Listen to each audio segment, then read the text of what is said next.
الحمد للہ رب العالمین والصلاة والسلام علی سید المرسلین اما بعد فاعوذ باللہ من الشیطان الرجیم بسم اللہ الرحمن الرحیم۔ پڑھیے الصلاة والسلام علیک یا رسول اللہ وعلی آلک واصحابک یا حبیب اللہ۔ الصلاۃ والسلام علیک یا نبی اللہ وعلی آلک واصحابک یا نور اللہ۔ پیارے پیارے اسلامی بھائیوں اور مدنی چینل کے ناظرین، ہم کوشش کرتے ہیں کہ قرآن مجید فرقان حمید کی ان آیتوں کے بارے میں جانیں، سمجھنے کی کوشش کریں کہ جس میں رب کریم نے ہم سے براہ راست بات کی ہے، یا ایھا الذین آمنو کہہ کر، اے ایمان والو۔ قرآن مجید فرقان حمید سارا ہی ہمارے لیے راہ ہدایت ہے، راہ نجات ہے، سرچشمہ ہدایت ہے، لیکن جو یہ خاص آیتیں ہیں یہ تو براہ راست ہمیں ایڈریس کیا گیا ہے۔ تو ایک مومن ہونے کی نیت سے، ایک مسلمان ہونے کی نیت سے یہ لازم ہے کہ ہم اس پیغام کو سمجھیں کہ رب نے مجھ سے کیا فرمایا ہے۔ انشاءاللہ آج بھی اسی ٹاپک کو ہم لے کر آگے چلیں گے، مگر اس سے پہلے درود پاک کی فضیلت پر مشتمل ایک حدیث پاک، سبحان اللہ، اور وہ جمعہ کے دن سے متعلق ہے۔ سرکار دو عالم صلی اللہ تعالیٰ علیہ وسلم کا فرمان عالی شان ہے، حدیث پاک کا مضمون ہے کہ جو کوئی شخص جمعہ کے دن 200 بار درود پاک پڑھے، اس کے 200 برس کے گناہ معاف کر دیے جاتے ہیں۔ اب آپ غور کریں کہ سبحان اللہ، جمعہ کا دن کتنا مبارک دن ہے، اور اس دن سبحان اللہ اس کا مرتبہ اتنا بڑا ہے۔ علماء فرماتے ہیں کہ جمعہ کے دن اگر کوئی ایک نیکی کرے تو اسے 70 نیکیوں کا ثواب ملتا ہے۔ تو ہمیں اس دن تلاش کر کر کے نیکیاں کرنی چاہیے، درود پاک پڑھیں، تلاوت قرآن کریں، ہو سکے تو جمعہ کے دن سورہ یاسین پڑھیں۔ سورہ کہف پڑھنے کے تو بہت سارے فضائل ہیں۔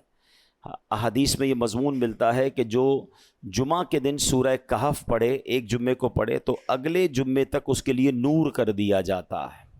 تو تھوڑی دیر لگتی ہے، 12-15 منٹ سورہ کہف کی تلاوت بھی کر لیا کریں، اور سبحان اللہ جمعہ کے دن ہو سکے تو مریض کی عیادت کریں، صدقہ و خیرات کریں، جتنا ہو سکے نیکیاں کریں۔ ہاں ایک بات یاد رکھنی ہے کہ جب جس مقام، جس وقت اور جس یوں سمجھیے کہ جگہ کا شرف اور بزرگی زیادہ ہوتی ہے، یا جس مہینے یا جس دن کی، تو پھر اس دن گناہ کرنا، اس مقام پر گناہ کرنا، اس کی سزا بھی بڑھ جاتی ہے۔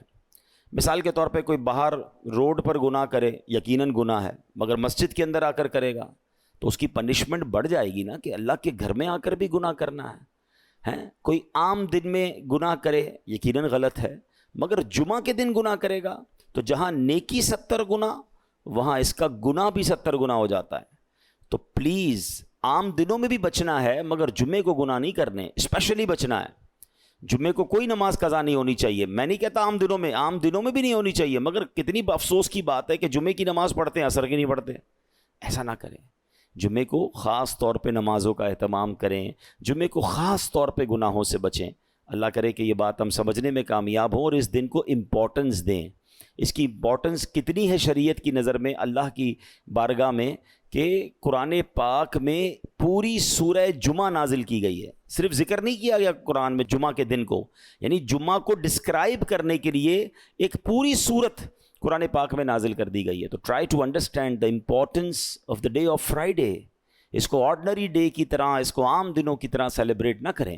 اللہ کرے کہ یہ بات ہمیں سمجھ آئے۔ آئیے مل کر محبت کے ساتھ بآواز بلند درود پاک پڑھ لیں۔ صلو علی الحبیب صلی اللہ تعالی علی محمد صلی اللہ علیہ وسلم۔ آج جو قرآن پاک کی ہمیں آیت ہم نے سننی ہے، سبحان اللہ کیا کمال کی آیت ہے اور کیا شاندار اس میں لیسن ہے۔ پارہ نمبر 3 ہے، سورہ بقرہ ہے، آیت نمبر ہے 254۔ اللہ قرآن مجید میں ارشاد فرماتا ہے، بسم اللہ الرحمن الرحیم، یا ایہا الذین آمنوا انفقوا مما رزقناکم من قبل ان یأتی یوم لا بیع فیہ ولا خلۃ ولا شفاعہ والکافرون هم الظالمون۔ آسان ترجمہ قرآن کنز العرفان، اے ایمان والو، ہمارے دیے ہوئے رزق میں سے اللہ کی راہ میں اس دن کے آنے سے پہلے خرچ کر لو جس میں نہ کوئی خرید و فروخت ہوگی اور نہ کافروں کے لیے دوستی اور نہ شفاعت ہوگی، اور کافر ہی ظالم ہیں۔ یعنی سبحان اللہ، اس قرآن مجید کی اس آیت میں ہمیں جھنجھوڑا گیا ہے۔ ایک دن آنا ہے جس دن مال کام نہیں آئے گا، جس دن کوئی دوستی کام نہیں آئے گی۔ ہاں، اچھے لوگوں کے ساتھ رہے ہوگے تو کام آئے گی، برے دوست اور خاص طور پہ اگر غیر مسلم ہیں، ایمان ہی نہیں ہے ان کے پاس، کوئی کام نہیں آئے گا تمہارے۔ اس دن سے پہلے اس دن کی تیاری کر لو۔ اللہ نے مال دیا ہے، اس کو اس کی راہ میں خرچ کر لو۔ اب اس آیت کا معنی کیا بنتا ہے ذرا سمجھیے گا۔ اس آیت میں آخرت کا زاد راہ تیار کرنے کا ایک اور طریقہ بیان فرمایا کہ قیامت آنے سے پہلے پہلے راہ خدا میں اپنا مال خرچ کر لو جو خدا ہی نے تمہیں عطا کیا ہے، اللہ نے ہی دیا ہے نا۔ یعنی یہاں یہ بات بھی سمجھنی ہے، ذرا مل کر جواب دیں گے، ہمیں مال کس نے عطا کیا ہے؟ اللہ نے دیا ہے۔ اچھا، میں آپ سے ایک بات پوچھنا چاہتا ہوں کہ دنیا میں ہم کسی کو کوئی پیسے دیں کہ بھئی یہ میرے 50,000 روپے ذرا رکھ لو، اور تھوڑے دنوں بعد میں اس کو کہوں یار وہ جو میرے 50,000 تھے اس میں سے 5,000 دے دو، یہ صاحب مجھے 5,000 واپس دے دیں، انہوں نے مجھ پر کوئی مہربانی کی؟ نہیں نا، پیسے میں نے دیے، میرے ہی پیسے تھے، اور 50 میں سے میں نے 5 ہی مانگے ہیں۔ اچھا، میں اس 5,000 پہ اس کو شاباش بھی دوں، تحفہ بھی دوں، خوش بھی ہو جاؤں، تو لوگ کہیں گے کمال ہے یار، اپنے ہی پیسے تھوڑے سے لے کر پھر کس بات کی خوشی ہے، پھر کس بات کا انعام ہے؟ ٹھیک ہے نا، کوئی کمال نہیں ہے اس بندے کا جس کے پاس ہم پیسے رکھوا کے ہمارے ہی پیسے اس میں سے بھی تھوڑے لے لیں۔ میرے رب کی شان دیکھیں کہ مال کون دیتا ہے؟ اللہ دیتا ہے۔ اچھا، اللہ اپنے مال میں سے فرماتے میری راہ میں خرچ کر لو۔ اچھا، ہم خرچ کر بھی لیں تو کمال کیا کیا، دیا اسی نے تھا۔ بلکہ مزے کی بات بتائے کہ صرف مال نہیں دیتا، مال تو بہت سو کو دیا ہے، پھر اللہ خرچ کرنے کی توفیق بھی اللہ ہی دیتا ہے۔ دنیا میں سے بہت سارے لوگ ہیں جن کو اللہ نے بہت دیا ہے، توفیق نہیں دی ہے، اربوں پتی ہیں، زکوٰۃ نہیں نکلتی ہے۔ نفلی صدقات کی بات تو بعد میں آئے گی نا، جو فرض ہے، جو ضروری ہے دینا، وہ نہیں نکلتا کیونکہ توفیق نہیں ہے، دل نہیں چلتا۔ سبحان اللہ، مال بھی رب دے، توفیق بھی رب دے، اور بندہ کچھ خرچ کر لے تو انعام بھی ربی عطا فرماتا ہے، جنت کی نعمتیں بھی رب عطا فرماتا ہے۔ بلکہ ایک جگہ تو رب نے فرمایا قرآن میں ہی، ہے کوئی جو اللہ کو اچھا قرض دے، قرض حسنہ۔ بڑی عجیب بات ہے کہ یار رب کو قرض کون دے سکتا ہے؟ جب مال ہی رب نے دیا ہے تو اللہ کا مال ہے، اللہ فرماتا ہے کوئی جو میری راہ میں خرچ کرے، اللہ فرماتا ہے کوئی جو اللہ کو قرض دے۔ اس کا مطلب کیا ہوا؟ علماء نے بڑی ڈیبیٹ کی اس پر، یہ لفظ قرض کیوں لایا گیا؟ تو اس کے پیچھے علماء نے جو ریزن بیان کیا کہ دنیا میں جب آپ کسی کو تحفہ دیتے ہیں نا تو واپسی کی امید نہیں ہوتی، اور رکھنی بھی نہیں چاہیے۔ تحفے کا مطلب تو آپ نے دے دیا نا، گفٹ ہے۔ کچھ لوگ تو تحفہ دے کر بھی امید رکھ رہے ہوتے ہیں، آج میں نے دیا ہے دیکھو کل کیا دے گا۔ تحفہ بھی غرض کے ساتھ، تحفہ بھی کنڈیشن کے ساتھ، تحفہ کنڈیشن کے ساتھ نہیں ہوتا۔ گفٹ دیا تو دیا، اچھے دل سے دیا کرو۔ تو لیکن جب آپ قرض دیتے ہیں نا تو آپ کو پتا ہوتا ہے یہ واپس آنا، جبھی تو قرض ہے۔ آپ تو کنڈیشن بھی لگاتے ہیں، چیک بھی کرتے ہیں کس کو دے رہا ہوں، واپس دے گا نہیں دے گا۔ اللہ اکبر، فرمایا جو رب نے قرآن میں فرمایا نا، ہے کوئی جو اللہ کو اچھا قرض دے اور اللہ اس کو پھر بڑھا کے لوٹائے گا، تو اس کا مطلب یہ ہے کہ دینے والا اللہ کی راہ میں یقین رکھے کہ جو میں دے رہا ہوں یہ مجھے ضرور واپس ملے گا، اور جتنا دیا اتنا نہیں ملے گا، اللہ اپنے کرم سے اس کو بڑھا کر واپس لوٹائے گا۔ اچھا، دنیا میں دے دیا اللہ نے تو پھر ختم ہو گیا نا۔ مثال کے طور پہ ہم نے کسی کو قرض دیا، اس نے ہمیں واپس دے دیا، اس پر بھی اللہ کی شان کریمی دیکھیں کہ دنیا میں خرچ کیا، اللہ دنیا میں بڑھا کے دیتا ہے، کسی کو 1 کا 10 دیتا ہے اور کسی کے اخلاص کے مطابق 1 کا 700 بھی عطا فرماتا ہے۔ تو پھر اس کے بعد تو ختم ہو گئی نا بات؟ نہیں، یہ تو دنیا میں دیا ہے، اللہ جنت کی نعمتیں اور عطا فرمائے گا۔ احادیث میں آتا ہے، مضمون ملتا ہے کہ جب تم اللہ کی راہ میں صدقہ کرتے ہو نا، اللہ تمہارے صدقے کو پالتا ہے، جس طرح تم اپنے بچڑے کو یا گائے کے بچے کی مثال دی گئی، جانور کو پالتے ہو کہ وہ چھوٹا ہوتا ہے اور بڑا ہو جاتا ہے۔ فرمایا کوئی کھجور کا صدقہ دیتا ہے، اللہ اسے قیامت کے دن احد پہاڑ جتنا عطا فرمائے گا۔ یعنی ملٹی پلائی ادھر بھی ہو رہا ہے۔ سبحان اللہ و بحمدہ، کاش یہ بات سمجھ آ جائے کہ یہ کتنا کمال کی اللہ کا احسان ہے۔ تو فرمایا کہ جو اللہ نے مال عطا کیا ہے اسی میں سے تم خرچ کرو۔ پھر کیا فرمایا، قیامت کا دن بڑی ہیبت والا ہے، اس دن مال کسی کو بھی فائدہ نہ دے گا اور دنیاوی دوستیاں بھی بیکار ہوں گی، بلکہ باپ بیٹے بھی ایک دوسرے سے جان چھڑا رہے ہوں گے۔ نیز کافروں کو کسی کی سفارش کام نہ دے گی اور نہ دنیاوی انداز میں کوئی کسی کی سفارش کر سکے گا، صرف اذن الہی سے اللہ نے جس کو اجازت دی ہوگی، اللہ تعالیٰ کے مقبول بندے اہل ایمان کی شفاعت کر سکیں گے۔ اور مال کا فائدہ بھی آخرت میں اسی صورت میں ہوگا جب دنیا میں اسے نیک کاموں میں خرچ کیا ہو، اور دوستیاں بھی نیک لوگوں کے ساتھ جو دوستیاں ہوں گی وہ کام آئیں گی۔ اللہ نے قرآن مجید میں ایک اور جگہ ارشاد فرمایا، جو برے لوگوں سے دوستی لگاتے ہیں نا، یہ میرے نوجوان مجھے سن رہے ہیں، آج نوجوان کو سمجھاؤ یار برے لوگوں کے ساتھ نہ بیٹھو، شرابیوں کے ساتھ نہ بیٹھو، جواریوں کے ساتھ نہ بیٹھو، بے حیا لوگوں کے ساتھ دوستیاں نہ کرو۔ تو جواب کیا دیتے ہیں، میں نہیں شراب پیتا، میں جوا کہاں کھیلتا ہوں، میں برے کام نہیں کرتا، بس بیٹھتا ہوں، کمپنی دیتا ہوں، دوست کرتے ہیں۔ دو باتیں یاد رکھیے گا، یہ جتنے نوجوان یہ جواب دیتے ہیں نا کہ میں بڑا پکا ہوں، میں برے کام نہیں کرتا، دوست کرتے ہیں، آپ تیار ہو جائیے کہ کچھ دنوں میں آپ بھی یہ برا کام کریں گے، کوئی نہیں بچتا۔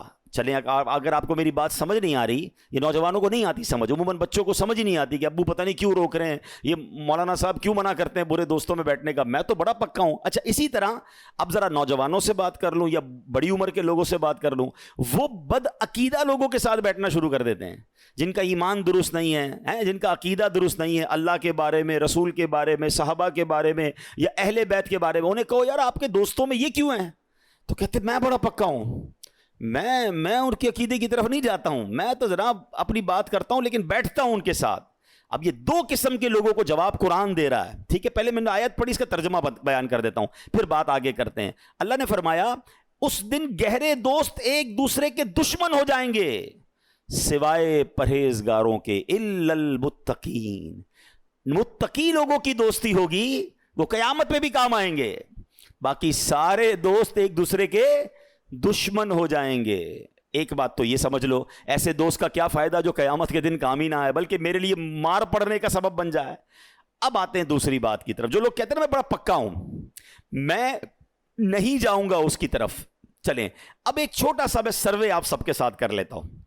کسی بھی چور، کسی بھی ڈاکو، کسی بھی جواری، کسی بھی شرابی، کسی بھی ہیروئنچی، غلط کام کرنے والے سے کبھی بھی زندگی میں ملاقات ہو جائے، اس کو صرف ایک سوال کیجئے گا، جواب آپ خود ہی دے دیں گے ابھی مجھے، ٹھیک ہے؟ لیکن چلے آپ سوال کیجئے گا، آپ کو یہ عادت کہاں سے ملی؟ بتائیے سارے لوگ کیا جواب دیں گے؟ جواب آپ کو پتا ہے کہ کہاں سے ملی؟ کوئی ایک نہیں کہے گا جناب کہ یہ جو شراب کی عادت پڑی ہے نا، یہ ابو نے مجھے لگائی ہے، یا امی نے برتھ ڈے والے دن مجھے یہ پسٹل لا کے دی تھی کہ بیٹا آج تیری برتھ ڈے ہے، یہ پسٹل لے اور آج سے چوری شروع کر دے۔ آپ کو یہ سارے لوگ جواب یہی دیں گے، یار بیٹھتا تھا، دوست پیتے تھے، دوست غلط کام کرتے تھے، دوست جوا کھیلتے تھے، کہا یار تھوڑے ہی پیسے لگا لو، بڑا مزہ آتا ہے، ہم تو روز جیتتے، تم بھی جیت جاؤ گے، اور جناب مجھے جوئے کی لت پڑ گئی اور آج سب کچھ بک گیا، آج میں اتنی شراب پیتا ہوں، پہلے ایک بھی نہیں پیتا تھا، آج جو میں یہ چرس اور ہیروئن پی رہا ہوں، میں تو صرف سگریٹ پیتا تھا، ایک بار دوست نے کہا ذرا تھوڑا سا کش تو لگا لو، اور آہستہ آہستہ مجھے یہ عادت پڑ گئی۔ ایک بندہ آپ دنیا میں نہیں دکھا سکتے کہ جس کو بری عادت لگی ہو اور وہ دوستوں کی وجہ سے نہ لگی ہو۔ تو واٹ از دا ریزلٹ؟ سیدھا سیدھا فارمولا ہے نا کہ برا دوست ہی دوست کو خراب کرتا ہے۔ اور سبحان اللہ، اب ذرا تھوڑا سا ایک اور سروے کر لیتے ہیں، آپ ہی کا سروے کر لیتے ہیں۔ اس میں 100% جواب نہیں آئے گا، اس پہ 70-80% جواب آئے، کیونکہ اس پہ ماشاءاللہ ماں باپ کا کردار بھی ہوتا ہے. لیکن 70-80% آپ میں سے اگر میں کسی سے پوچھوں یار آپ کی نماز کی عادت کیسے بن گئی، آپ کی ماشاءاللہ تلاوت کی عادت کیسے بن گئی، آپ نے چہرے پہ سنت کیسے سجا لی ہے، آپ اچھی محفلوں میں کیوں جانے لگ گئے ہیں، آپ کے اندر یہ خوبصورت عادت کہاں ہے، تو آپ میں سے 70% لوگ جواب کیا دیں گے؟ یار ایک اچھا دوست مل گیا تھا، ایک اچھا رہنما مل گیا تھا جس نے بڑے پیار سے مجھے دعوت دی تھی، یا کسی عالم دین سے ملاقات ہو گئی تھی، ایک اچھی صحبت ملی تھی جس نے مجھے یہ عادت ڈال دی. تو سبحان اللہ، فارمولہ آپ کے سامنے ہے کہ صحبت صالح ترا صالح تنن، اچھے کی صحبت تجھے اچھا بنا دے گی، اور برے کی صحبت طالح ترا طالح کنن، تجھے برے کی صحبت برا بنا دے گی. یہ مانتے نہیں ہیں لوگ، نہ نوجوان آج کا مان رہا ہے، نہ بچے مان رہے ہیں، کہتے نہیں ہم بڑے پکے ہیں. آپ کو امپیکٹ ضرور آئے گا. وہ یہ جو محاورہ ہے نا، یہ محاورہ صرف محاورہ نہیں، حقیقت ہے. خربوزے کو دیکھ کر خربوزہ رنگ پکڑے گا، یہ دنیا کا دستور ہے. اچھا تھوڑی دیر کے لیے چلے میں آپ کو ایک اور لاجیکلی ایگزامپل سے، ماحول کا کتنا اثر ہوتا ہے. اس وقت آپ سارے وضو کر کے تیار ہو کر ماشاءاللہ اللہ کے گھر میں بیٹھے ہیں، سر پہ ٹوپی لگائی ہوئی ہے. اس وقت آپ میں سے کسی کا حرام کام کرنے کو جی چاہ رہا ہے؟ کوئی بری بات سوچنے کو جی چاہ رہا ہے؟ کوئی بے حیائی کی بات دماغ میں آ رہی ہے؟ کیوں نہیں آ رہی ہے بھائی؟ کیونکہ آپ اچھے ماحول میں بیٹھے ہیں، آپ اچھے انوائرمنٹ میں بیٹھے. انوائرمنٹ اثر ڈالتا ہے، صحبت اثر ڈالتی ہے. اس وقت اللہ رسول کی بات سننے کو جی چاہ رہا ہے، یہیں سے اٹھ کر کسی ڈانس کلب میں چلے جائیں، کسی میوزیکل پروگرام میں چلے جائیں، بے حیائی کے پروگرام میں جائیں، تھوڑی دیر تک تو بندہ اسٹک رہے گا، تھوڑی دیر بعد اس کا دماغ بھی الٹا سوچنا شروع کر دے گا. کیوں؟ صحبت اثر ڈالتی ہے، ماحول امپیکٹ ڈالتا ہے. اگر بچنا ہے نا تو ہمیں اچھے ماحول میں ہی رہنا ہوگا، ہمیں اچھے دوستوں میں رہنا ہوگا. ورنہ میں کہوں میں بڑا پکا ہوں، ارے بڑے بڑے اولیاء کہلانے والوں کو شیطان نے پلٹا دیا، میں اور آپ کیا ہیں؟ تو اپنے اوپر اتنا غرور، اتنا جس کو کہتے ہیں نا یقین نہیں ہونا چاہیے. ہمیں ڈرتے رہنا چاہیے. قرآن کہہ رہا ہے نا تو بری دوستیوں سے بچیے، خدارہ بچیے، یہ ایمان لے سکتی ہیں. وہ کہتے ہیں نا برا یار مار سے زیادہ خطرناک ہے. مار فارسی میں کہتے ہیں سانپ کو. یار وہ والا جو برا ہے وہ سانپ سے زیادہ خطرناک ہے. سانپ جان لیتا ہے، برا دوست ایمان لے لیتا ہے. لیکن ہمیں فکر ہی نہیں ہے. کوئی بات نہیں یار، غیر مسلم ہے تو کیا ہوا، ہم تو جاتے. معاذ اللہ مسلمان کہلانے والے ان کے تہواروں میں جاتے ہیں، ان کے تہواروں میں مٹھائیاں جا رہی ہیں، ان کے گھروں سے مٹھائیاں آ رہی ہیں. کیا جواب دو گے اللہ رسول کو؟ اس سے دوستی لگائیے جس کا صحابہ کرام کے بارے میں عقیدہ ہی درست نہیں ہے اور ہم اس کے ساتھ کھاتے پیتے ہیں. کیا جواب دیں گے ہم صحابہ کرام کو، نبی پاک کو کیا جواب دیں گے؟ سرکار دو عالم علیہ الصلوۃ والسلام فرماتے ہیں کہ الصحابی کالنجوم، میرے صحابہ ستاروں کی مانند ہیں. فبأیہم اقتدیتم اہتدیتم، میرے صحابہ ستاروں کی مانند ہیں، جس کی بھی پیروی کرو گے تم کامیاب ہو جاؤ گے. اور ان صحابہ کو برا بھلا کہنے والا میرا دوست ہو سکتا ہے؟ کیسے ہو سکتا ہے؟ سوچئے نا. اچھا پھر ایسے دوست لگائے ہوں گے جو اہل بیت کو برا بھلا کہہ رہے ہیں. معاذ اللہ، کبھی سوچا آپ نے کہ سرکار کی آل کے بارے میں بری بات کرنے والے کے ساتھ میں کیسے بیٹھ سکتا ہوں؟ مگر نہیں، کوئی بات نہیں یار، میرا دوست ہے، اس کا عقیدہ ہے. یار آپ کے والد کو کوئی گالی دے، آپ کی والدہ کوئی برا بھلا بولے، آپ اس کے ساتھ بیٹھیں گے؟ آپ کیا میں اس کی جان لے لوں گا، اس کا گلا پکڑ لوں گا؟ اچھا تمہاری ماں کو برا بھلا کہ تم نہیں بیٹھو گے، مومنوں کی ماں کے بارے میں، ہماری امہات المومنین کے بارے میں کوئی برا کہے، ہمارا دوست بن جاتا ہے. سوچیے ہم کیا کر رہے ہیں، ہم کدھر جا رہے ہیں؟ ہمارا کوئی معیار نہیں ہے. ہم مسلمان پہلے ہیں، ہمیں نبی پاک علیہ الصلوۃ والسلام سے بروز قیامت شفاعت لینی ہے. ہم کیسے ان کو دوست بنا سکتے ہیں؟ تو خدا را سمجھیے، اللہ کے ولی سبحان اللہ، اولیاء کرام کے بارے میں بری باتیں کرنے والا میرا دوست کیسے ہو سکتا ہے؟ اولیاء کرام، اچھا ولی کہتے کس کو ہیں؟ دوست کو. کس کا ولی ہے؟ اللہ کا دوست ہے. اللہ کے دوست کو برا کہے تو اللہ مجھ سے راضی ہوگا؟ میرا بہت چھوٹا سا علم ہے پیارے اسلامی بھائیوں، لیکن میں نے اب تک جو پڑھا ہے، دو ہی مقامات قرآن مجید میں ملتے ہیں یا احادیث میں سننے کو ملتا ہے کہ یہ دو کام ایسے ہیں کہ کوئی کر لے تو وہ ایسا ہے جس سے اللہ اعلان جنگ فرماتا ہے. رب سے جنگ کرنا ہے، یہ دو کام ایسے ہیں. مجھے بتاؤ اللہ سے جنگ کر کے کوئی جیتے گا؟ بربادی ہونا ہے نا. تو ان دو کاموں سے تو مجھے میلوں کوسوں دور رہنا ہے. وہ دو کام کون سے ہیں؟ فرمایا ایک سود کا کام کرنے والا اور ایک اللہ کے ولی سے دشمنی کرنے والا. اللہ فرماتے میرا اس سے اعلان جنگ ہے. اولیاء کرام کے اس بارے میں بکواس ہو رہی ہے، اور میں کہتا ہوں میرا دوست ہے یار، کوئی بات نہیں ہے، اس کا مسئلہ ہے، میں تو کھانا کھاتا ہوں اس کے ساتھ۔ اللہ اکبر۔ قرآن کہتا ہے قیامت کے دن متقیوں کے علاوہ گہرے دوست بھی دشمن ہو جائیں گے۔ تو ہمارا کوئی پیرامیٹر ہونا چاہیے۔ آج کل تو ڈیجیٹل فرینڈ بنتے ہیں نا، ادھر فرینڈ ریکویسٹ آئی ادھر ایکسیپٹ، ادھر فرینڈ ریکویسٹ ادھر ایکسیپٹ، کون ہے کیا ہے؟ روایتوں میں آتا ہے دوست دوست کے دین پر ہوتا ہے۔ دوست بنانے کا کوئی معیار بناؤ ہیں کہ پہلے وہ دوست اللہ کا دوست ہے کہ نہیں، رسول پاک صحابہ اہل بیت کا دوست ہے کہ نہیں، اس کے عقیدے، پھر اس کے بعد اس کے اعمال کیسے ہیں۔ برے دوستوں کے ساتھ رہ کر آپ اچھے نہیں ہو سکتے۔ کاش یہ قرآن کا پیغام آج ہم سمجھ جائیں کہ ہمیں دوست کسے بنانا ہے۔ اچھا پھر سبحان اللہ آگے قرآن کہتا ہے کہ پھر اپنے اللہ نے جو مال دیا ہے نا اس کو خرچ کر کے اس دن سے پہلے خرچ کر لو جس دن پھر کوئی کاروبار نہیں ہوگا، جس دن پیسہ کام نہیں آئے گا۔ ایک اور جگہ رب قرآن میں فرماتا ہے وَأَنفِقُوا مِمَّا رَزَقْنَاكُمْ مِن قَبْلِ أَن يَأْتِيَ أَحَدَكُمُ الْمَوْتُ فَيَقُولَ رَبِّ لَوْلَا أَخَّرْتَنِي إِلَىٰ أَجَلٍ قَرِيبٍ فَأَصَّدَّقَ وَأَكُن مِّنَ الصَّالِحِينَ۔ ترجمہ، اور ہم نے تمہیں جو رزق دیا اس سے اس وقت سے پہلے ہماری راہ میں خرچ کر لو کہ تم میں سے کسی کو موت آئے تو کہنے لگے اے میرے رب تو نے مجھے تھوڑی مہلت کیوں نہ دی کہ میں صدقہ دیتا اور صالحین میں سے ہوتا۔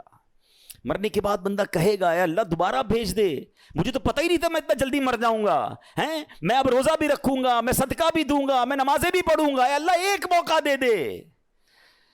اس کے بعد کوئی موقع نہیں ملے گا۔ ہیں اعلیٰ حضرت لکھتے ہیں نا اترتے چاند ڈھلتی چاندنی جو ہو سکے کر لے، اندھیرا پاک آتا ہے یہ 2 دن کی اجالی ہے، ارے یہ بھیڑیوں کا بن ہے اور شام آ گئی سر پر، کہاں سویا مسافر ہائے کتنا لا ابالی ہے، اندھیرا گھر اکیلی جان دم گھٹتا دل اکتا تھا، خدا کو یاد کر پیارے وہ ساتھ آنے والی ہے، زمین تپتی کٹیلی راہ بھاری بوجھ گھائل پاؤں، مصیبت جھیلنے والے تیرا اللہ والی ہے، نہ چونکا دن ہے ڈھلنے پر تیری منزل ہوئی کھوٹی، ارے او جانے والے نیند یہ کب کی نکالی ہے۔ ہم سب دنیا میں جانے کے لیے آئے ہیں۔ میں 2 دن پرانی بات آپ کو بتاتا ہوں۔ میں نیو کراچی میں گیا، میرا بیان تھا وہاں پر۔ بیان کے بعد مجھے لوگوں نے کہا کہ اس بیان کے پاس ہی ایک گھر ہے اور وہاں بڑی جوان موت ہوئی ہے، والد صاحب کو صبر ہی نہیں آ رہا ہے، آپ تھوڑی دیر کے لیے چلیں دعا کر دیں گے ان کو کچھ تسلی ہو جائے گی۔ یقین کریں اس وقت میں آپ سے بات کر رہا ہوں نا، اس نوجوان کا چہرہ میری آنکھوں میں گھوم رہا ہے۔ پتہ ہے اس کی عمر کتنی تھی؟ وہ 20 سال کا بھی نہیں ہوا تھا، 19 سال اور چند مہینے کا وہ نوجوان تھا جس کا انتقال ہوا۔ اس کے والد بھی موجود تھے، اس کے دادا بھی موجود تھے۔ میں اس گھر میں ملنے گیا، آپ یقین کریں جو ان کی کیفیت تھی، پتہ وہ کیا کہتے تھے؟ میں نے کہا کیسے انتقال ہوا؟ وہ کہتے یہ نوجوان صرف 2 دن پہلے بیمار ہوا، بخار ہوا۔ ہم نے کہا نارمل سی بات ہے، گھر میں دوائی دے دیتے ہیں ہم بخار میں۔ اگلا دن اس کا چہرہ پیلا پڑنا شروع ہو گیا، ہم سمجھے پیلیا ہو گیا ہے، علاقے کے ڈاکٹر کو دکھانے گئے کہ جناب کوئی تھوڑی سی دوائی دے دیں، جوائنٹس لگ رہا ہے۔ شام تک اس کی طبیعت اتنی بگڑ گئی کہ ہم پھر کسی بڑے ہاسپٹل میں لے گئے۔ ہاسپٹل والوں نے کہا طبیعت سیریس ہے، راتوں رات اس کو ہاسپٹل میں ایڈمٹ کیا اور اگلے دن اس کا وصال ہو گیا۔ ہم نے جتنے ٹیسٹ کروائے، وہ کہتے ہیں جو ٹیسٹ کی رپورٹیں تھیں نا وہ بھی نہیں آ پائیں۔ بندے کے انتقال کے 3 دن بعد ٹیسٹ کی رپورٹیں آ رہی ہیں کہ بلڈ میں یہ پرابلم ہے، وہ یعنی اتنا بھی ٹائم نہیں ملا ہمیں کہ ہم اس کی ڈائگنوز کر سکتے کہ اس کو پرابلم کیا تھا۔ بڑا پیسے والے تھے، بڑا گھر تھا، سب کچھ تھا، مگر وہ 20 سال کا نوجوان اب اپنی قبر میں اکیلا ہے۔ کاش یہ بات ہمیں سمجھ آ جائے کہ میں نے بھی جانا ہے، آپ نے بھی جانا ہے۔ کس بات کا انتظار ہے یار؟ ہمیں کیوں لگ رہا ہے کہ ابھی بہت باقی ہے؟ ابھی تو بڑی لائف پڑی ہے، ابھی تو بڑھاپا آئے گا، پھر جناب اللہ بھی کر لوں گا، پھر توبہ بھی کر لوں گا، پھر حرام بھی چھوڑ دوں گا، پھر اللہ کی راہ میں خرچ بھی کر لوں گا۔ دادا موجود ہے، پوتا قبر میں ہے۔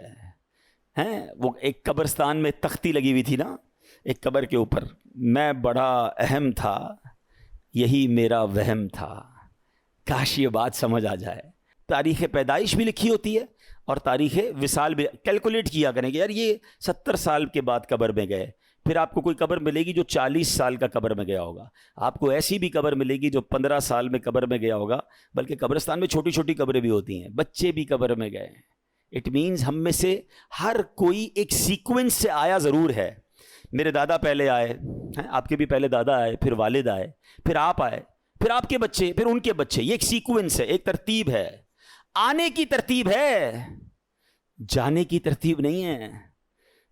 پہلے کوئی بھی جا سکتا ہے, تو پھر کیوں تیاری نہیں کر رہے؟ یہی تو قرآن کہہ رہا ہے کہ بندہ مرنے کے بعد کہے گا یا اللہ مجھے مہلت کیوں نہ دی, میں نیک کام کرتا, میں تیری راہ میں خرچ کرتا. موت مہلت دے کر نہیں آتی ہے. مجھے اور آپ کو کوئی میسج نہیں آئے گا. آج کل میسج آتا ہے نا موبائل کمپنی کا کہ جناب 90% ڈیٹا یوز ہو گیا ہے, پلیز اب 10% رہ گیا ہے, اب جلدی سے پیسے ڈلوائیں ورنہ موبائل بند ہو جائے گا. ہم کہتے ہیں یار اپنے اسٹاف کو یا پیسے بھجواؤ, موبائل بند ہونے والا ہے. زندگی میں مجھے اور آپ کو کوئی میسج نہیں آئے گا کہ your 10% life remaining, please make repentance, توبہ کر لیں, 10% رہ گئی ہے, 2 دن رہ گئے, اب سجدہ کر لیں, اب اللہ کو راضی کر لیں, اب چھوڑ دیں حرام کو. نہیں, صبح بندہ گھر سے نکلتا ہے, شام جنازہ گھر پہ آتا ہے. پلیز قرآن کے اس پیغام کو آج لے کر جائیں. اللہ نے مال دیا ہے, زندگی میں خرچ کر لو, اچھی جگہ خرچ کرو, غریبوں کی مدد کریں, صدقہ جاریہ والے کام کریں, زکوٰۃ اس کی پوری دیں, اور صرف زکوٰۃ کیوں اور خرچ کر لو. اچھا یہ مال جانا کدھر ہے؟ آپ ہی کے اکاؤنٹ میں جانا ہے. اللہ کی راہ میں خرچ کر کے ٹینشن کیوں ہوتی ہے؟ کوئی ایسا بندہ دیکھا آپ نے کبھی کہ جو بندہ کہے یار آج بڑا موڈ آف ہے؟ ہم کہیں کیوں موڈ آف ہے؟ کہ یار یہ جیب میں پیسے تھے نا, یہ آتے آتے بینک میں ڈلوا کے آیا ہوں. ہم کہیں گے یار تھوڑے ہی پیسے تھے, آپ کے ہی جیب میں تھے, آپ کے ہی اکاؤنٹ میں چلے گئے, ٹینشن کس بات کی ہے؟ ایسا ہی ہے نا, کوئی ٹینشن نہیں ہوتی کہ یار کیش پڑا ہے ذرا اکاؤنٹ میں ڈلوا دوں. کاش میرا اور آپ کا یہ ذہن بن جائے کہ جو میرے پاس پیسے ہیں میں جب جب اللہ کی راہ میں خرچ کرتا ہوں یہ میرے ہی جنت کے اکاؤنٹ میں جمع ہو رہے ہیں. تو پھر کبھی ٹینشن نہیں ہوگی, خوشی ہوگی کہ یار اچھا جمع کروا دو. یہی تو قرآن نے کہا کہ اپنی لائف میں اللہ کے دیے ہوئے مال میں سے اللہ کی راہ میں خرچ کریں. اللہ اکبر. قیامت کے بارے میں ایک اور آیت سنیے, کاش ہم یہ میسیجز لے کے جائیں. قرآن میرا فرماتا ہے, قرآن کہتا ہے اس دن آدمی اپنے بھائی سے بھاگے گا, اور اپنی ماں اور اپنے باپ اور اپنی بیوی اور اپنے بیٹوں سے. ان میں سے ہر شخص کو اس دن کی ایک ایسی فکر ہوگی جو اسے دوسروں سے بے پرواہ کر دے گی. کوئی کسی کے کہاں, آج ماں کتنی تکلیف میں آ جاتی ہے کہ بیٹے کو تکلیف ہو, ماں بیمار ہو جاتی ہے, اتنا پیار کرتی ہے ماں. کچھ لوگ اپنی ماں سے بہت پیار کرتے ہیں, کرنا چاہیے, دوستوں سے پیار کرتے ہیں, بچوں سے پیار کرتے ہیں, ساری زندگی بچوں کے لیے کام کرتے ہیں. مگر قیامت کے دن قرآن کہتا ہے نہ ماں کام آئے گی, نہ بیٹا کام آئے گا, نہ رشتہ دار, بھائی بھائی کو بھول جائے گا. نفسا نفسی کا دن ہوگا, میں ہوں گا, میرے اعمال ہوں گے. کاش یہ بات آج ہم سمجھ کے جائیں, قرآن کے اس پیغام کو لے کے جائیں. ایک اور آخری آیت سن لیں. اللہ قرآن میں فرماتا ہے یا ایھا الذین آمنوا اتقوا اللہ ولتنظر نفس ما قدمت لغد واتقوا اللہ ان اللہ خبیر بما تعملون. یہ بھی وہ آیت ہے اے ایمان والو کہہ کر, یعنی ایک اور آیت آج ہم کور کر رہے ہیں جس میں رب فرماتا ہے اے ایمان والو اللہ سے ڈرو, اور ہر جان دیکھے کہ اس نے کل کے لیے آگے کیا بھیجا ہے, اور اللہ سے ڈرو بے شک اللہ تمہارے اعمال سے خوب خبردار ہے. کل کے لیے آگے بھیجنے کی قرآن ہمیں ترغیب دے رہا ہے. ہم پیچھے چھوڑ کر کیا جائیں گے اس کی فکر میں. Look at the directions. ہم میں سے اکثر لوگوں کی فکر یہ کہ میں پیچھے بچوں کے لیے, فیملی کے لیے کتنا جمع کر رہا ہوں. قرآن کہتا ہے ہر آدمی سوچے آگے کے لیے کیا بھیجا ہے. ہم پیچھے کی سوچ رہے ہیں, قرآن ہمیں آگے کی سوچ دلا رہا ہے. آپ کو پتہ ہے جب انسان کا انتقال ہوتا ہے, رشتہ دار کہتے ہیں میت نے پیچھے کیا چھوڑا ہے, فرشتے پتہ ہے کیا کہتے ہیں, میت نے آگے کیا بھیجا ہے. کاش یہ فلسفہ سمجھ آ جائے کہ آگے کیا بھیجنا ہے. آگے سجدے کام آئیں گے, نمازیں پڑھیے, یہ آگے بھیجنے والا کام ہے. 5 وقت کی نماز یہ آپ کے اگلے اکاؤنٹ کو بیٹر کرے گی. آگے تلاوت قرآن کام آئے گی, ذکر و اذکار کام آئیں گے, لوگوں سے اچھا برتاؤ کام آئے گا, مسلمانوں کی خیر خواہی کام آئے گی, غریبوں کی مدد کام آئے گی, صدقہ جاریہ والے کام آئیں گے, رشتہ داروں سے حسن سلوک کام آئے گا, ماں باپ کی خدمت کام آئے گی. جو دھوکہ دے کر, لوٹ کر, ظلم کر کے سب کچھ زندگی گزار رہے ہیں, آپ اگلا گھڑا تیار کر رہے ہیں, اور آگے کب جانا ہے کسی کو نہیں پتا. ہم میں سے کوئی آج بھی دنیا سے جا سکتا ہے, ہم کیوں نہیں سوچتے کاش قرآن پاک کا یہ پیغام ہم سمجھ کے جائیں۔ جو آج آیت ہوئی ہے میں اس کا ترجمہ پھر بیان کر کے اپنے بیان کو ختم کرتا ہوں۔ اللہ قرآن میں فرماتا ہے، اے ایمان والو، ہمارے دیے ہوئے رزق میں سے اللہ کی راہ میں اس دن کے آنے سے پہلے خرچ کر لو جس میں نہ کوئی خرید و فروخت ہوگی اور نہ کافروں کے لیے دوستی اور نہ شفاعت ہوگی، اور کافر ہی ظالم ہیں۔ تو کاش یہ دو پیغام اس آیت سے ہم لے جائیں کہ مرنے سے پہلے، ہمیں نہیں پتہ کب مریں گے، آج دنیا میں رہ کر آخرت کے لیے کچھ ایسا سامان کر لیں، کچھ ایسا خرچ کر جائیں جو ہمارے لیے خزانہ آخرت کے لیے جمع ہو جائے، اور اچھوں سے دوستی کریں، برے لوگوں کی دوستی سے اور صحبت سے بچیں۔ اس آیت سے یہ دو پیغام ملتے ہیں، اس پر اللہ مجھے بھی عمل کرنے کی توفیق عطا فرمائے، آپ کو بھی نصیب فرمائے۔ الحمدللہ ایسی پیاری باتیں دعوت اسلامی کے ماحول میں سکھائی جاتی ہیں۔ مزید آپ نے بیانات سننے ہیں تو مدنی چینل کو فالو کریں، ہمارے سوشل میڈیا پہ اکاؤنٹس ہیں اس کو فالو کریں۔ اللہ پاک ہم سب کو عمل کرنے کی توفیق عطا فرمائے، آمین بجاہ النبی الامین صلی اللہ علیہ وسلم۔